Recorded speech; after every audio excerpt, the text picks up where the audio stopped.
Hello, everybody, and welcome back to the stream. I'm sitting here with Nate Talks to You again. We're going to be talking about how to best improve voter turnout and the midterms, and really what the Democrats can do from here to really improve their chances for November. How are you doing today, Nate? I'm doing fantastic, and I've written so many notes down for like what we can go over in terms of number one, like the different methods utilized to increase voter turnout, and then from there, I was hoping we can go over a different like political issues that we should be emphasizing the most to utilize those tactics for.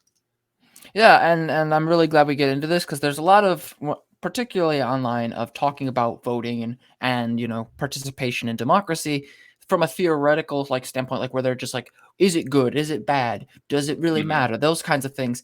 But there's not really a lot of talk of what methods can be used. What are some of the ways Democrats can improve with their chances in November? It looks like things are getting a lot better actually than they were a couple Thankfully. months ago. So that's something I'm really finally glad to be able to talk about. Um, Starting off, I was wondering what are some of the key things that in your research and you're looking into this kind of thing. What have you found to be the most effective, or what you think are the most effective ways to get people out to vote? So yeah, there are three that I've written down, and I've like organized them based on like the most easy to utilize for people down to the most like difficult at the very end. So the first one, this might seem kind of silly, but it's utilizing memes on social media to perpetuate a political message. I'm not sure like how much you were like keeping track of like the social media ecosystem back in 2016 and 2015, but there was this like a big phenomenon involving 4chan and poll called the Great Meme Wars. And you saw these people from 4chan going on to these different like boards and creating memes largely designed to be attacking Hillary Clinton and supporting Donald Trump. And they would take advantage of topical things happening at the time, taking advantage of like references to films and whatnot to, make other people like, average people on social media begin to pick up on these memes and share them from 4chan to Reddit to Facebook, Twitter, etc., etc. And a lot of research has shown that their efforts on 4chan were quite effective at making Donald Trump the most popular figure. And, there's an argument to be made that had it not been for the efforts of groups like 4chan, Trump may not have been able to get as popular as he did. Yeah, and I was unfortunately I was not involved at the time. I joined Twitter in 2016, so I kind Mhm. of just got right in the tail end of it. But I did notice the way in which they presented themselves, the way in which social media, particularly in meme wars, in uh, degradation was a good way they were able to use things. And I think we're seeing a little bit of that with the Dark Brandon stuff. For those who of my viewers who are not familiar with that, the Dark Brandon meme is basically a was originally an ironic meme of like Biden's antithesis, more active, more fierce, more willing to fight. Well, Mhm. recently that changed, and it actually has become kind of a symbol of Biden doing what many Democrats and many progressives have wanted him to do, which is actually fight back against the right. Um, but that kind of hits on one of the methods I was thinking of as well, which is social media for purposes of education. So like not just memes, but also like short clips that kind of discuss specific policies. Because one of the things that I believe it was the Berkeley Political Review mentioned is that there is to some extent uh, a struggle to get people to vote even when they have access if they don't really care enough about the issue or they're not familiar enough with the issue, and that can sometimes contribute to voter apathy. Mhm. But what were some of the other methods, or what were some of the limitations of those that approach that you found in your research? Well, kind of like delving a bit deeper into like the meme warfare, and along with what you said, I think it's important to realize that for a lot of Americans, politics may seem kind of boring from the outside looking in. So I think that it's important to kind of like package political issues into a humorous format to make it more engaging for the average person. Yeah. So yeah, I do think that it's good that we have the whole like the dark Brandon humor being utilized to make Joe Biden like everything seem more engaging, and we're kind of moving away. There's this like long running narrative online that the left can't meme. And you still see like an element of that here and there, but I feel like now we're kind of like moving past that and people are realizing that, yeah, we can play the game just as well too. I mean, obviously Joe Biden won, so here we are. But along with what you said about like participation, um, I was going to mention I think that it would be advantageous if we were to make either short clips like TikTok length videos, or if not that, design infographics for people on social media trying to demonstrate to them how they can vote locally, because I think that a lot of Americans, like, it can seem so confusing, so hectic for how to like actually go about engaging these elections. So infographics are a very easy way to figure out the entire process for people. Yeah, I actually kind of had direct experience in that kind of thing. When I was the intern for the Disability Rights Iowa organization, I remember distinctly one of the things that was my responsibility was using the Twitter page that they gave me. It's no longer active, and I'm pretty sure it was. I deleted it several years ago. But when in the first election I voted in, which was a midterm in 2018, and there were lots of things about like posting and reaching out to people about, hey, are you registered to vote? Do you know where your polling station is? Hey, here's a graphic explaining why Medicare privatization is bullcrap. Like that kind of thing, and getting real human stories and sentiments attached to policy was a major part of it, and it was one of the reasons I was able to help register quite a few people. Granted, it was a smaller campus at the time, and still is, but it was still a major part of my activism, not just sitting out on the table and having a list of people who are registered, looking up their voter registration on my ThinkPad or whatever. Hmm. Um, but I would also like I so I'm always kind of interested in social media and its applications, because obviously, like, you've seen me, I tweet quite consistently. I'm very Hmm. active about like uh, mocking or rebutting what I disagree with on there.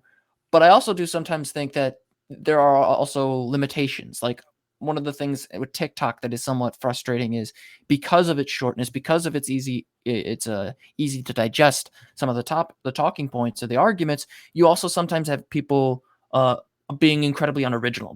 They repeat the same talking point in the same way, and they don't necessarily think about it in a critical manner. And that sometimes causes incidents where when people rebut the argument with something more nuanced, it could make the rhetoric a little weaker. Well, that's why I think it's important that we do not put all of our eggs in one basket. Do not utilize only one format for conveying a message. So, yeah, like you're saying right there, I think that there is value in utilizing the TikTok ecosystem to convey a message to people that may have a shorter attention span. But in addition to that, realize that some people have a preference for a podcast environment or a live streamer environment, and take advantage of different personalities. Some people might prefer a more like soft spoken, more chill environment. Some people might prefer someone a bit more firebrand. So make sure that you have like a different person to cover ground so everyone can get into this. And to go back to the memes for just a moment too, you're saying that you're very active on Twitter. Well, again, like, don't put all of your eggs in one basket. There are some people out there who may be more active on Facebook or more active on YouTube. Or there are also other channels we can take advantage of, like Reddit, or there's even a place called iFunny where you can share different like memes and photographs on there. So just make sure, again, just like, disperse your message and see where each technique is most effective if you want to gain popularity in the realm. Yeah, and that's we're doing that right now, because like we're streaming not just to Twitch, but we're also streaming to my Facebook page, and I think my Twitter as well, if it's working properly. Um, Mhm. but like that multifaceted, the diversity of tactics, I think is a very important thing. But one of the things I also think is kind of important, not just in terms of like educating people about like the policy, but I also think one of the ways you can sometimes counteract attempts to restrict or make it harder for people to vote is to use social media to let people know that they are in fact trying to do that using those meme formats, because a lot of times anger is a very good motivator. These algorithms, particularly YouTube and Twitter, have previously been shown to be very, very good at stoking anger. And so Mhm. sometimes using that anger in a way that gets people to show up, to take the initiative, I think that's a very important thing. And I was wondering what your thoughts on that. Could it backfire? Because anger sometimes makes it harder to sell to more moderate people. Well, yeah, it's important to like know the audience you're trying to appeal to. So, I mean, I'm sure you've seen, my YouTube channel. Like, I'm trying to appeal to a much more atheistic, progressive demographic of people. So I'm not going to be, having like religious connotations to my message, where a progressive who is more religious in their message might have like more references to religion in their speeches. So, yeah, just like understand that like what one person is saying may not be the best tactic for somebody else. But like just generally speaking, yeah, I do think that invoking anger is a useful method. I mean, we can like look back hundreds of years and see that like politicians and public figures in general have always utilized anger because I think that people tend to think of anger as like being this like inherently negative feeling, but I mean, think about World War II. A lot of the messaging there was invoking Americans to become angry against the Axis powers, and if we had not stoked that anger in the American people, it may have hindered our ability to be victorious in World War II. So yeah, the same rule applies right now, and there is plenty to be angry about when it comes to the GOP. Mentioned this when I was on Mustache Mafia's podcast talking about abortion, but the insulting nature and approach that some Republicans have used in terms of like say getting Roe v. Wade overturned, the drawing attention to that. If it can piss me off, it'll probably piss off a lot more people and get them to say, you know what, we need to oppose them at the ballot. We need to show up. Hmm. Oh, sorry. And I have a friend who is libertarian. Libertarian. He's a business major. Never wants to vote Democrat because of taxes. But when he found out about Roe v. Wade, he said he's voting Democrat the next in this coming election. Now I don't know if he'll show up. I have he's a good friend. He's one of somebody I care deeply about, and he's a brother to me. But uh, sometimes I do wonder if he just says that because he knows the political science major is in the room. Uh, Well, actually, that would be like a good opportunity, like to segue into the next message of advice I have is, along with like using social media and memes to win people over. There's a tactic that's been promoted by people like Bernie Sanders and AOC, and that's a tactic called deep canvassing. So when you think of normal canvassing, you think of just like going door to door, trying to, win people over, or rather people who are already on your side, try to incentivize them to get out there and vote. But deep canvassing is largely the same thing, but it's those people who are swing voters, or people who are in the middle, or people who, may be on board with a couple of policies, but not everything, like your libertarian friend. So the whole general idea is that you go door to door and you try to engage people in very empathetic 10 to 20-minute long conversations, and you just hear them out and you try to subtly like convey your message to them, but in a very non-combative way. And hopefully through that 20-minute long conversation you can build empathy in them for your side and get them to go out there and vote for the candidates who are in the world's best interest for. well, and I remember doing some of that stuff when I was working for Elizabeth Warren's campaign in Iowa, which was that. Let's just put it this way: uh, if you are dealing with campaign workers in the Iowa weather and the snow, be gentle with them. They are trying not to flip their cars because I nearly flipped mine. Um, but one of the things I remember is even with not just independents, but trying to get people in, say, deciding which candidate they want to support for the party. Like obviously the candidates are already chosen in 2024 in 2023. Oh, geez, I can't talk today for some reason for this year. But getting people to like give why they feel the way they do, get them to understand why somebody else feels differently or why they should change their mind. I think it's very difficult because people are very set in their ways sometimes, but I think Hmm. it's very important to do that. I remember on one particular thing was the Medicaid privatization. That was a big deal for a lot of people in Iowa, and one of the things that was rhetorically strong, and at least in my experience, was talking about how it hurts disabled people, how it that everybody should be protected from like going bankrupt or whatever because of medical conditions, and privatization got in the way of that, and Hmm. but like telling that stuff that hits people. Telling them stories about people who who have suffered as a result of policy procedure, and really getting them to switch, I think is very important. Um, Bit of a hard thing to do sometimes with some independents. There's a significant amount of data that has shown that there's not really a lot of independence per se. They're just non-identifying with parties. They lean one way or the other, but they're not necessarily apolitical. So sometimes they have already made up their mind. That might be a bit of an issue. And I know it's been an issue for me in the past. Well, yeah, I mean, like, like no methodology is like totally effective, but thankfully there are a couple of studies which I was interested in showing up on screen right now, if that's okay with you. Yo, go ahead. Just send it So in the there. private. Oh yeah, yeah, sure. So here's the first one I wanted to send over. This was utilizing deep canvassing to go door to door and see if they could make people who are transphobic or maybe just a bit wary of trans people feel less that way in the future. And they found that having, a 10-minute long conversation with people door to door could markedly reduce prejudice for at least 3 months. I'm having So some yeah. trouble with the share screen real quick, but I'll put it up on in the edits. Oh, all right, cool. But then, in addition to that, I have a different link here, which we can, put up in post production as well. And this one also found that it doesn't matter, by the way, if these conversations are face to face or via telephone. It seems like either method is still effective at trying to get people to either like reduce their potentially bigoted beliefs or get them to vote for a certain politician. Yeah, and I phone calling phone banking is especially important. Also, I think it's kind of important when you've got somebody who you're talking to, say at a campaign event, if you can get them to engage in phone banking. There is some research that suggests that they're more likely to also show up because they're putting in the effort to get a candidate elected, Hmm. but also like they want to see it across the finishing line.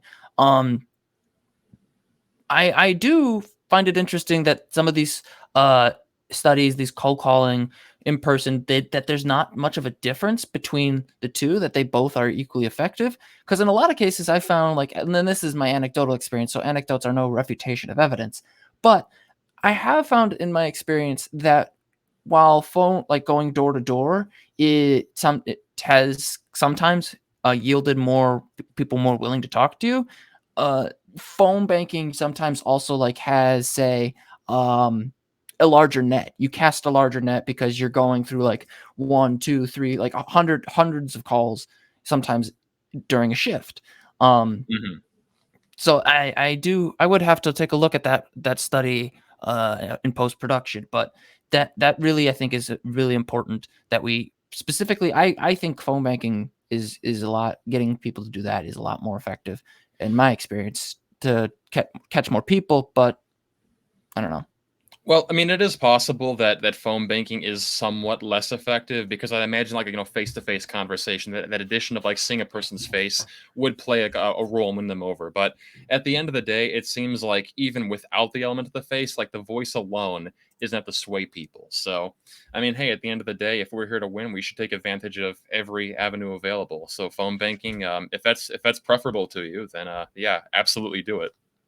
Well, and I will also say, like, in the COVID environment, phone banking is pretty useful because with the app systems that the Democrats use, and they all use the same program. I For some reason the name eludes me, Hmm. but they all use the same program on their computer, and it really is only a browser system that you really can use, and you can just set it up through your phone and you register, and you could like literally do it from your home. So like when there was a lot of concern in Iowa about Dubuque being a hotspot for COVID. It was a hotspot for a very long time, and I'm pretty sure it still is. Um, One of the things that we used to persuade people to, phone bank for Warren and then like phone bank for Biden. What Biden's campaign was a little more inclined to do this than Warren for some reason. Was that, hey, we'd love to have you on a phone bank, and you can do it from your home. You can do it through the Zoom. And so like that's for me the power of the internet, the power and flexibility of getting people involved. Uh, I think that can sometimes be also increase the effectiveness whereas going door to door does not. Now, I'm not saying that going door to door doesn't matter. It absolutely does. There will be people who will not talk to anybody unless they see their face or knows who they are.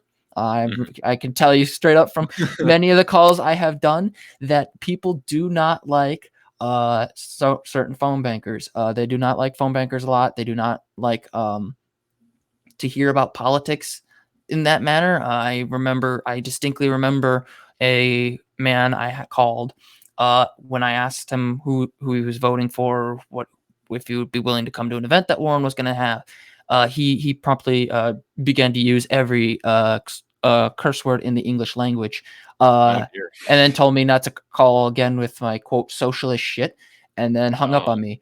But fun story about that. I ended up having to call the same number again because we also had his wife on the file, and he answered the phone again, told me off, and then I proceeded to tell him that I wasn't calling for him, I was calling for his wife, and that I needed to know that she didn't want to talk to me before I could, say take her off the list.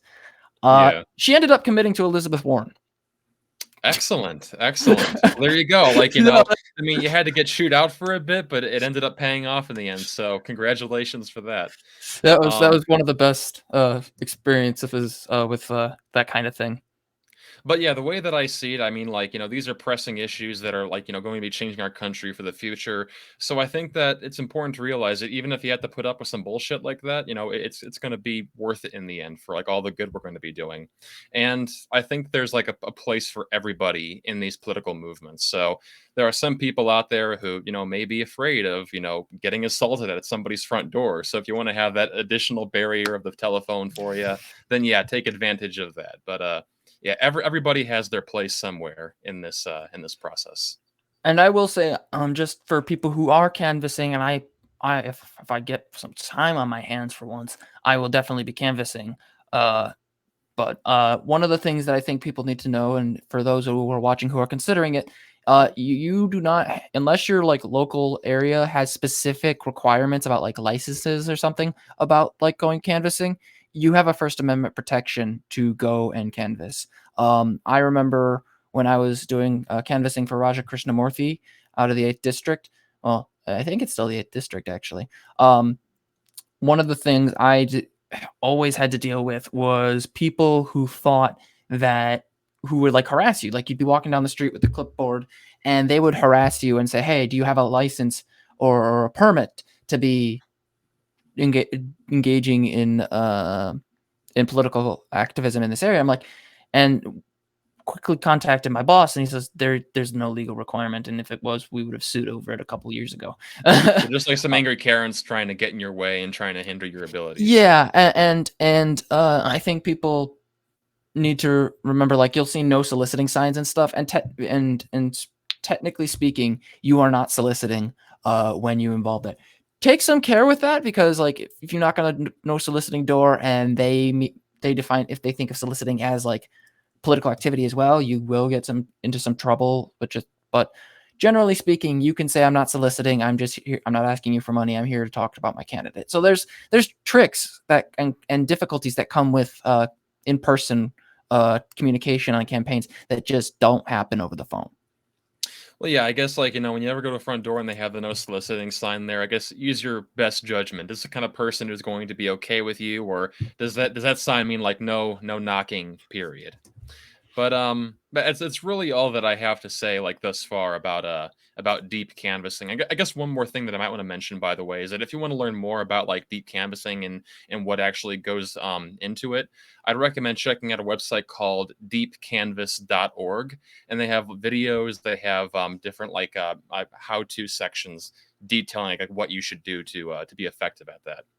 But are you cool, by the way, moving on to the third and final technique I wanted to talk Sure, about? absolutely.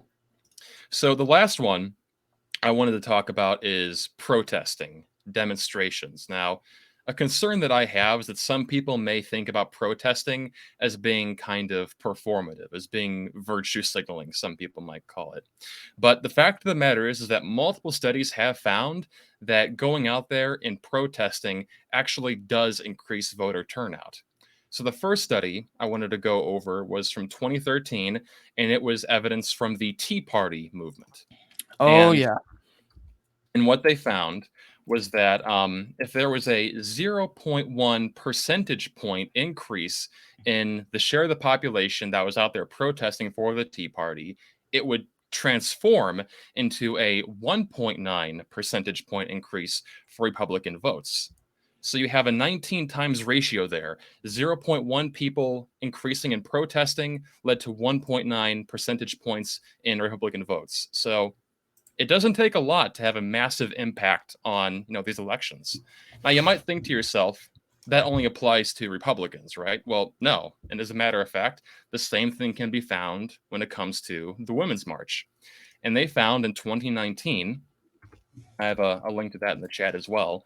They found in 2019 that the number of marchers per capita has a strong, positive, and significant relationship with the Democratic vote share in 2018.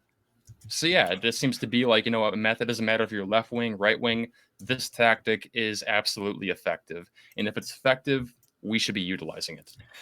And I completely agree with you on that. I'm just saving some of these so I can actually link them in the video description for YouTube. Hmm. But one of the things I distinctly remember when Roe v. Wade was overturned, immediately people in my area were like posting, "All right, where's the protest? All right, where's the protest?" And eventually, we found an organization called the Resistors Sisterhood, which heavily advocated for a protest in downtown Springfield. And there were about 200 people there, multiple media outlets popping up. I had the pleasure of being interviewed there. Um, and I ended up getting in connection with them through social media. And now they're also helping to, there were people like literally asking, like, hey, I'm with Congressman so and so. Will you sign up? Will you be willing to receive alerts? Hmm. And right off the bat, within one single event, you have 200 plus people. Some of them will obviously not sign, but 200 plus people who were actively connecting with their representatives and the people that are going to be up for reelection, not just in the government, in the federal government, but in the state legislature itself. And as you know, Pritzker is trying to deal with get a special session to ensure protections. And one of the best rhetorical tricks now is pointing out that his opponent, Darren Bailey, will not support such a thing and will actively attempt to criminalize abortion if given the opportunity to do so. So I think that actually kind of combines two of the things we mentioned. One of the things you mentioned earlier, which is social media, which is like informing people about their policies, how angry they are about a policy, Hmm. and then organizing them to show up to protest in the first place. I also have to say I do think there's another method that could really work, which is not just like using social media to get people to like care about an issue, but to talk to the people who say things like voting doesn't matter. Hmm. That one drives me nuts. I'm going to be on here like guilt tripping people who like feel frustrated with the Democratic Party or feel like they put in all their work in 2020 and Roe got overturned anyway. I'm not here to guilt trip them on that, but I do think using social media specifically to attack the idea, not the people, can be a good way to motivate younger generation who generally don't vote at the same rates as the older generation, specifically people ages 18 to 24. Uh, that would be a good way to handle it. Well, I was actually going to mention the Gen Z generation in just a moment, actually, but I guess I'll bring it up now since you introduced it. Is that amazingly, it turns out that Gen Z is actually voting more than the Boomer generation did. So Yep. yeah, That's a recent trend, which is really interesting because normally ages 18 to 24 have lower voter turnout than most of the other generations. But in 2020, if I remember correctly, they saw a massive increase compared to where they were in presidential elections before, and that was part of the reason why Joe Biden won. yeah. I have a link to a CNBC article here as well where they went over that. They found that the exit poll suggested that 65% of those people that were between the ages of 18 and 24 voted for Joe Biden, and that was 11% more than any other age group. So this is part of why I love Gen Z, is that unlike a lot of other people in the past who seem to be more disillusioned with politics, this generation seems to understand the importance of this system and how we need to reform it. Because I remember like growing up, it felt like there's this like just general wisdom that like young people don't care, and that's been destroyed recently. So I think we're moving away from that, like that South Park, turd sandwich, giant douche attitude when I people now hated are that like, episode. I hated that one too. I think that Trey Parker and Matson did a great disservice in trying to make people hate electoralism.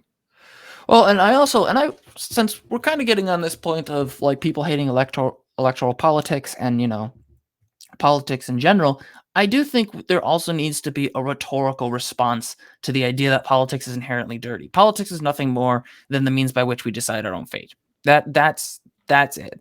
It's there, and when people are involved, there will be people who do horrible and stupid things.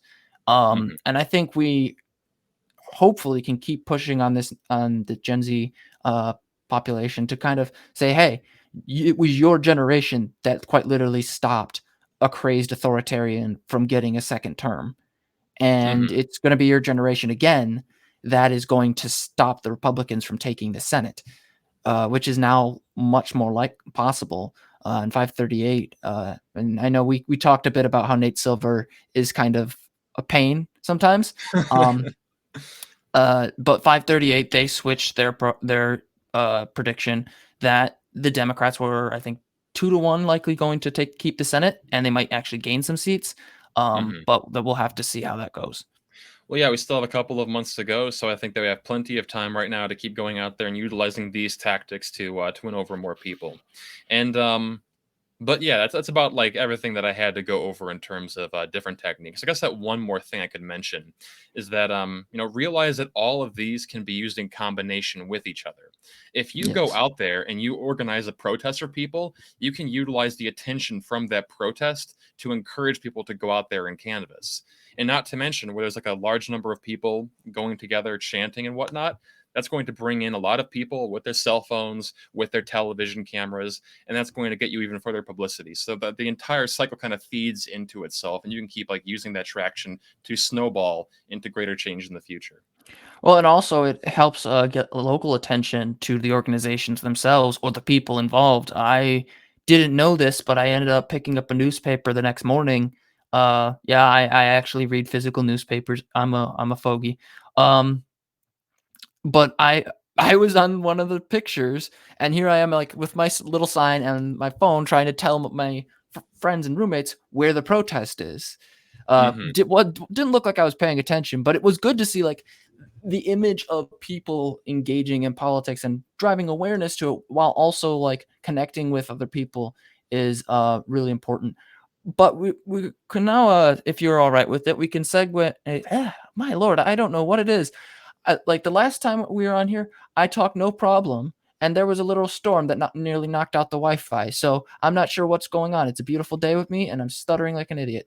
It's gonna Um, happen. It's all just a matter of trial and error. One more thing I wanted to mention, by the way, is that I think this could be part of why we're seeing more of Gen Z going out there and voting. Is that I remember reading this one, this poll recently, this like survey of like Gen Z and what their beliefs are, and apparently a lot of people in Gen Z, they feel like they want to be part of something bigger than what they are.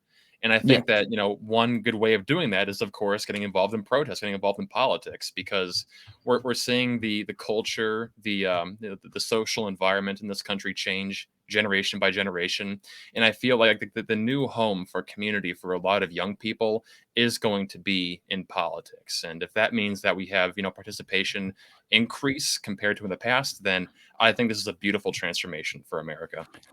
And I will actually say conservatives are picking up on this. It's one of the reasons that Turning Point USA is such a problem, um, because they are specifically tied to fighting against the progressive wing of Gen Z, which is Hmm. the vast majority. And I I kind of worry about them because they're very good at appropriating a strong social media message. One of the people I went to Boy Scouts with is actually the Illinois State University president of the Turning Point USA chapter there, and he's also using a podcast that gets quite a bit of attention. And recently he was actually on another show. I think it was the Paul Garcia show, which is a smaller podcast, but they're young conservatives. And for me, I think there needs to be more attention or a counter to TPUSA from a progressive perspective. Getting what was already there and mobilizing it in a method similar to what they're doing, sort of like what the Gravel Institute was originally supposed to do in terms of countering PragerU. Not anymore, though. Is Gravel no good in your book? It's not that they're not good. It's they do make very informative videos, but I don't think they're. I don't always like some of the ways that they responded to the Russo-Ukrainian war.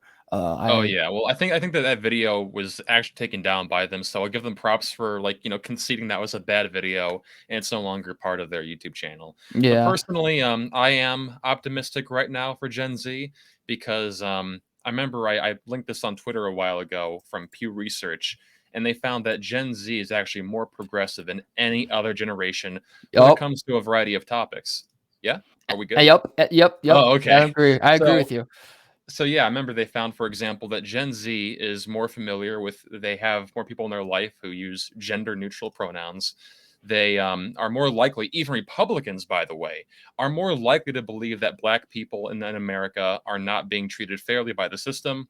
They are more likely to believe that diversity is good for this country. And lastly, the last one that I have linked here is that they see a bigger role for government. Now, which political party in America is more in favor of having government play a role in our lives? Well, I'm It's in. pretty obvious. Unless talking about Christian nationalism, which is of course the topic we'll have to cover a bit later on, but that might be a bit in favor of a different kind of big government than we do. Yeah, and that's one of the reasons I'm not saying that the Gen Z is going to like fall for TPUSA all the time, because a lot of times the talking points that surround responses to TPUSA are very, very aggressive and very assertive, like, hey, you missed this, and da da da da da, and like memeing them to hell. Yeah, But I do think liberals, progressives, people left of center should be careful not to assume that a trend will continue indefinitely. Um, true. I think 2016 was a perfect example of never assume you're going to win, make it happen. That is my big thing. That's so why I'm a little hesitant to jump on the whole that the Gen Z is the most progressive generation. We're going to do great. It's like, yeah, but if they show up, if they continue what they're doing, if we play our cards right, then yes, then that absolutely will work in our favor. But I do sometimes worry. But that is a good place to segue into what I wanted to bring up earlier, which is Mhm. the importance of specific policy issues being the theme of a campaign. I recently pulled up let me see if I can grab it again, a Politico Harvard survey that found that among about 1,800 registered voters, uh, there were a lot of them who were concerned with abortion. About 44% of the respondents said that abortion access was extremely important to them. And that is a motivating thing for a lot of people. But I was wondering if you had any particular other issues that you thought would be good for Democrats to emphasize. Because for me, it's abortion, it's gun laws, and really the threat to democracy. That's a very strong motivating factor, I think. Well, yeah, I do think all the issues you just listed off right there are very important to emphasize as well. But I feel like yet again we're kind of on the same page here because a lot of what I had written down here was about Roe v. Wade, about abortion rights. So a couple of things I wanted to go over here is that yeah, it turns out that the majority of the American public is not okay with the Supreme Court decision. And that was from back in July. And then moving on to August, we found out that abortion was moving up, according to a Gallup poll, to being part of the most important problem list in this country. So I think that we're seeing this like rise of attention to the abortion rights issue, and it's important that we capitalize on that attention to our advantage. And the other important thing to keep in mind, by the way, is that we saw what happened in Kansas recently. Kansas has been a deep red state for decades in this country. I remember, like, you look back to the 1970s, like even back then, it's nonstop red, red, red every single election. And in spite of that fact, what happened recently? They wanted to maintain the abortion rights in their state. So I think that it's important to realize that, yeah, it doesn't matter what side of the spectrum you're on. A lot of people do want to keep their abortion rights. And I think that we can win over a lot of Republicans to the blue side finally. Well, and I also think that at least with abortion, it's very easy to use as a political tool. It's very easy to start talking about the women and children in some cases that literally have to flee to other states to get abortions. But I also think the way you talk about it is important too. One of the things that I think people need to keep saying over and over is they're not stopping with abortion. They're going to come for contraception next. They're going to come for your medication next. Things like there are the way it looks right now with abortion access. It's split between Republican states and Democratic states, with Kansas being the obvious exception. And of course, that means that people will go across state lines to get an abortion in areas where it's okay, where it's available to them. But that also means that states that want to restrict abortion will also have to and try and find a way to prevent people from going or getting access to uh, pills that prevent pregnancy, or at least Hmm. stop it per se. And that's where it's going to be like a very important where people to say, hey, look, this is the inevitable path for the Republicans next. They're going to start looking through your mailbox for what pills you order online. They're going to start trying to track you. I know there's been a couple of instances of Republicans using private firms to try and track who's been near an abortion clinic as of late. And so that's kind of something that I think would also be useful because it would really piss people off. Absolutely. I think it's important to realize that what we're up against in this country, and this is another prime example of Christian nationalists trying to take advantage of the power they have right now to bring this country back to the dark ages. Because recently we saw, again, like you just mentioned a moment ago, you alluded to it, there was that 10-year-old rape victim from Ohio who had to travel over state lines to get an abortion. And you would think this would be kind of like a warning sign to a lot of these Christian nationalist politicians that, hey, maybe we're kind of going a bit too far. Maybe there are a couple of exceptions here where, maybe we should allow people to get an abortion. And yet you saw that the same month where that rape victim story had come out, Republicans blocked a bill that protected women from traveling across state lines to get an abortion. So, actions speak louder than words. They can, feign sympathy on social media, but their actions show that they don't give a fuck if you want to get an abortion. They'll do everything in their power to prevent it. And then along with that, we saw actually just a couple of days ago in South Carolina, there was an abortion bill that had rape and incest exceptions in it. So if you were raped, if you were a victim of incest, you could still get an abortion. And guess what the politicians did? The Christian nationalist politicians revoked those exceptions from the bill. So they are going to make it impossible for women to get an abortion, no matter what the situation is. Yeah, it was South Carolina that was doing that, and Yeah. I would also say like Republicans are also aware that the optics of this don't look good. That's Hmm. probably why they went out of a lot of the conservative pundits went out of their way to deny or say that it was a lie that there was this 10-year-old girl even existed. Hmm. And then lo and behold, when it became clear that no, there is in fact a court record, there are reporters in the room with the guy who allegedly raped this poor girl, and now Hmm. Republicans had to basically deal with the fact that they denied this girl even existed. And that story, as much as it got attention, it started dying down. But I feel like that should be presented every single step of the way. Like, hey, they know this is wrong. They know that this is horrible and abusive, and that's why they had to lie and deny it until. And some of them, like Ben Shapiro, have not issued retractions, or at least as far as I know, issued retractions saying, "Hey, we screwed up. She existed. She exists." Well, yeah, definitely. I mean, this kind of goes back into the whole topic of engaging in protest. I think that this would be a perfect opportunity to get people out there protesting and have people holding up signs, have people on microphones or on megaphones mentioning this story and bring it back into the public eye. Because I remember that, for example, a while ago, it felt as though people were starting to forget about Jan 6. But then you saw the Jan 6 hearings finally happen. And next thing you know, everyone's thinking about it yet again. And then I think that played a role in, increasing negative perceptions of Trump and more positive perceptions of Joe Biden.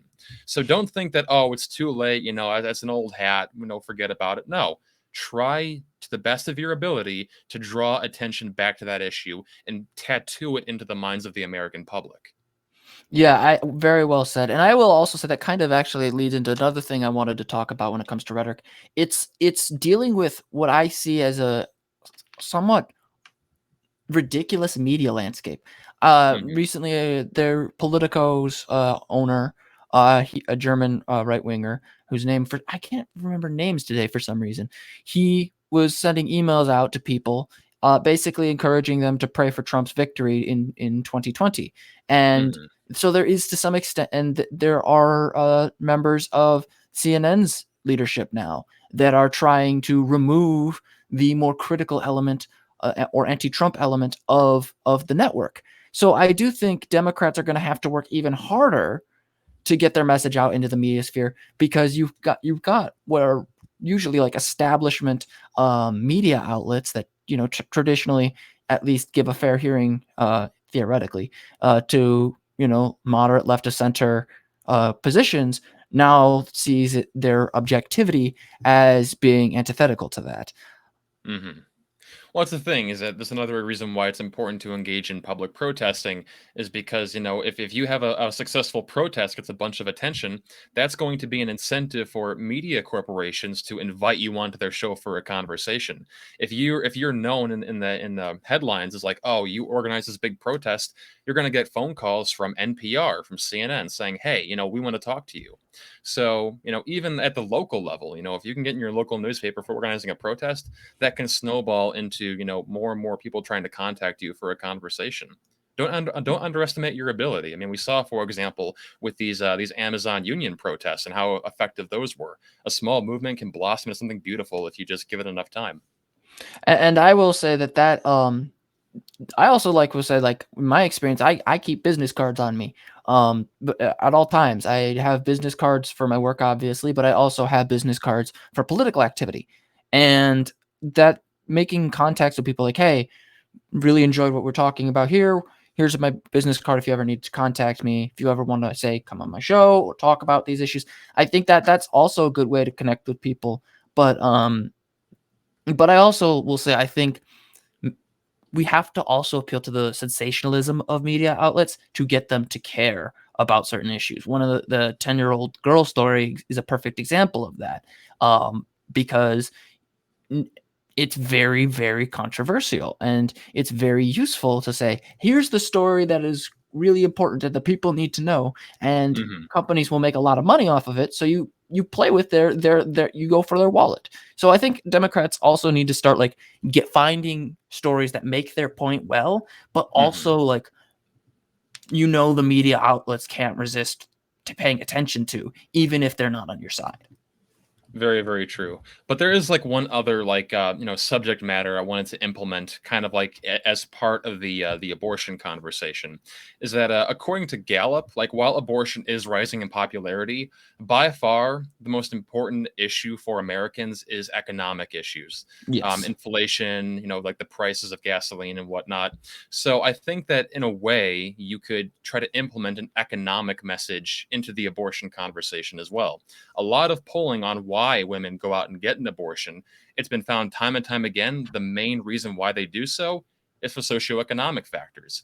They're not ready financially to have a family. They're not ready to take on that kind of responsibility, so they put it off. So if you can try to run home the point that, these Christian nationalists are out there trying to add a financial burden on top of what you're already putting up with, I think that for people who might, care more about like fiscal issues, this would be a good incentive for them in addition to everything else. Well, and it would also be a good way to kind of say, like, as a refutation to conservatives who are trying to appeal to the economy, uh, is like the gas prices thing. Like, oh, so right when we're in the middle of inflation, right when there's warnings from the Fed that we might go into a recession, right when there's all these problems and crises that will make it harder for people to live their lives, you want to force women to keep a child, keep a child that they either didn't want or was forced upon them by a Mhm. rapist. Like that would be that kind of messaging would be great because it would throw their own argument back in their face. Absolutely. So, yeah, I think that in addition to the like the rape and incest stories, yeah, that's like the economic. Again, like don't put all your eggs in one basket. Like take advantage of every different technique available to you, and not just because it's effective, but because we have the evidence on our side to show that these are pressing issues that people do care about. Well, and I would also say, like, we could also do that similarly with guns. I'm with the Highland Park shooting and another one in Uvalde. That it's always on people's minds. Life, the actual thing that's threatening, real lives, is is the gun problem we have here. I was born in Highland Park. I didn't live there for long, but like the emotional appeal of like someone shot up an area not far from where I was born, that you can start using that kind of rhetoric and say, hey, not only are Republicans claiming to be pro-life on like what, but are really forcing women to have like children that they don't want, but they're also not willing to protect the children once they're born from guns. I think that would Mhm. be another one as well because the the poll I had showed that guns were also up there as well. Oh yeah, yeah. I'm googling right now while you're saying all that, and yeah, like I'm seeing stuff right now saying that yeah, the tides are changing. It does seem as though Gen Z is like the generation which is finally saying that enough is enough. We've seen enough dozens and dozens of bodies on our school floors. Now is the time to take action and try to like pass some gun regulation. And I think that in addition to everything else, yeah, this is going to be an issue which Democrats have the obvious advantage on. You're not going to see Republicans going out there and calling for regulation. They're pretty set in their position on that issue. Well, and then like previously it was kind of hard to argue with Republicans about guns sometimes because they would say it's meant to defend us from a tyrannical government, but here we see like, well, no, I think you guys want to keep your guns because you want to try another insurrection. That would be the response I think that we now have, but we don't usually see it. But be specific about how effective guns are, it was 40% of Republicans and 54% of preferred candidates. These were Democrats or Republicans that they identify them by their preferred candidate, not partisan identification. But 40% of Republicans and 54% of Democrats were in favor or were concerned about gun policy. It's a very important thing. Now, whether or not Republicans would, support gun control, probably not. But still, it's a pertinent issue. So that's about the gist of what I've had written down. I'm not sure if you wanted to cover any other political topics, or is that about the gist of what you wanted to go over? Well, I was saving this for best for last because I think this is the one that kind of really got the Republicans, railing and losing it on Twitter and on social media, and Hmm. that is the finally necessary admittance by Biden that the Republican Party, as it stands today, as it stands under a MAGA movement, is a threat to the republic. It is very much not interested in the people's vote. It is not interested in protecting their rights. It is interested in gaining power at all costs. And I was wondering, from your perspective, do you think that is a good message, or does it kind of lean into this idea that Democrats um, don't respect their opposition and makes us look bad? The whole idea about Republicans like being the enemy, or I'm trying to Not so understand the much question. being the enemy, but like when Biden specifically said MAGA Republicans are a threat to law and order, they're a threat to the republic. That kind of messaging of we have a serious fascist problem here. Um, I'm wondering how effective you think that would be in motivating people to vote, Democrat. I value the truth, and I think that everything that Joe Biden said in that speech was true. there is a threat in this country. And if you want to call it Christian nationalism or MAGA Republicans, I mean, we're talking about the same thing at the end of the day. So I think that it's important that Joe Biden, has finally stopped being this like, wishy-washy milquetoast kind of guy. And for the first time in a long time has actually identified the issue that we're facing. And my hope is that, thankfully he made it clear that, yeah, like not every Republican is like that. There are Republicans out there who, while we disagree with them, we both identify the issue in the room. And personally, I would much prefer that we have a Republican like a Mitt Romney as president over a person like MTG, because at least Mitt Romney doesn't want to have a shot. So I think Yeah. that this is a good time to really identify what the issue is and get people together.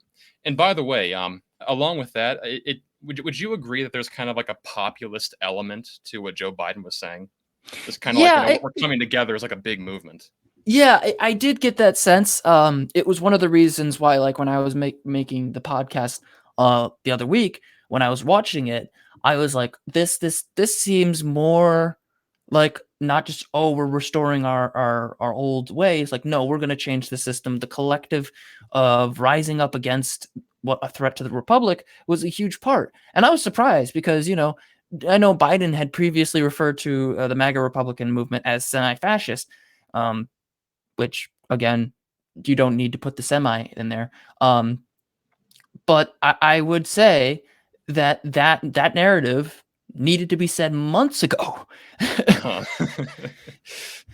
Like where I will say, like, where was this energy like months and months ago? Like we didn't get this energy for Roe, but now I don't know. Maybe they finally like, gave him like a better brand of coffee to work with. I'm not totally sure what happened, but obviously people in Joe Biden's cabinet read the room and said, hey, maybe it's about time we begin like actually acknowledging our constituents and like paying attention to what they're concerned about, and to kind of like go back to that thing again, like Gen Z wants to be part of something bigger than what they are. And I think that engaging in more populist rhetoric is a perfect way of trying to get Gen Z to, rally behind the Democratic Party and vote for candidates who will put their interests first. Because if we just have this kind of like, oh, like holier than thou attitude about the entire thing, that's just going to it'll never alienate work. more young people. Well, also it's better than like guilt tripping them into voting, because I know that really pisses people off. I know there's a lot of progressives who have struggled with reasons to vote because of that kind of stuff, and Hmm. that does not help them. So here saying, no, we're all going to work together. We're all going to make this is our positions. These are our positions. We need to do this, and this, and make sure that our rights are protected from the far right, the MAGA Republicans, because they are coming for them, and they're not going to stop here. But to kind of wrap up with that, I was wondering just one last thing. Hmm. There are some polling suggesting that Donald Trump is not popular in terms of like a next presidential candidate for the Republican Party. I believe the last poll I read, I think it was Gallup, this was several weeks ago, that showed that 32% of Republicans, self-identified Republicans, did not want Trump to run. Oh no, did want him to run, but the rest did not. They preferred someone like DeSantis. Hmm. If DeSantis does decide to run and Trump does not, do you think that this will harm our ability to engage in this kind of rhetoric, or do you think we just need to tailor it to him more specifically?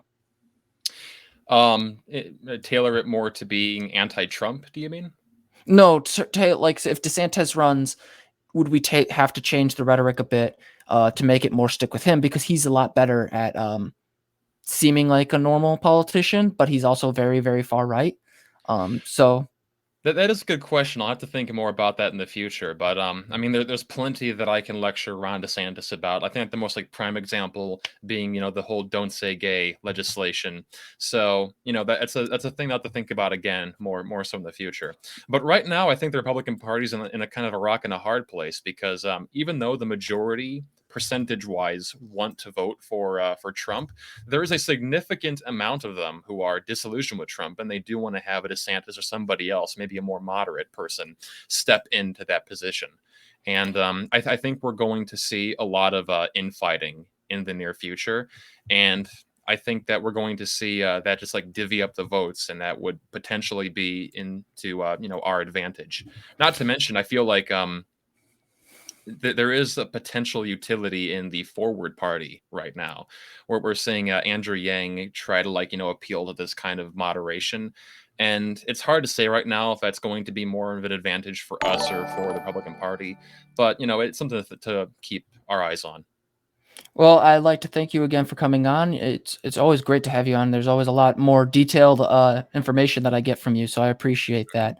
One more If thing, by the way, before we go, if I can Go ahead. mention it, there is research out there, by the way, that voting in one election substantially increases the likelihood of a person voting in the future. So keep this in mind when you're out there campaigning or protesting. If you can get someone to vote in this election, you could turn them into a voter for life. Yeah, and I think that that should be the message that is hit home every single time. But again, I'd like to thank you for joining me. It's been a pleasure talking to you. I'm really glad we got to do with this conversation Mhm. because this topic is incredibly important and we need to do it more often. Thank you very much for having on, and I hope to have more conversations in the future. Thank you.